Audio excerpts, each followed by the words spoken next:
ar tavo socialinė medija tau kainuoja pinigus ar uždirba pinigus. 99% žmonių socialinė medija tai yra kažkas, kas kainuoja pinigus. Nes jie sėdi tenai ir leidžia savo laiką žiūrėdami kačiukų video. Ir tai jiems kerta per kišenę.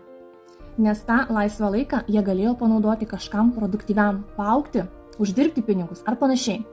Bet yra nedidelė dalis žmonių, kurie panaudoja socialinę mediją kaip įrankį ir uždirba pinigus iš socialinės medijos.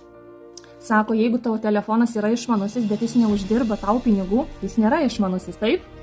Kitaip jis tau turėtų uždirbti pinigus, lygiai taip kaip ir socialinė medija. Daugelis žmonių yra žiūrovai, jie žiūri kaip kiti uždirba pinigus. Tik nedaugelis daro veiksmus, kurie uždirba pinigus. Tas pats kaip ir sporte. Visa arena žiūri į žaidėjus ir išleidžia pinigus, o žaidėjai aikštelėje uždirba pinigus. Aš geriau noriu būti tuo žaidėju. Jeigu ir tu nori, susisiek.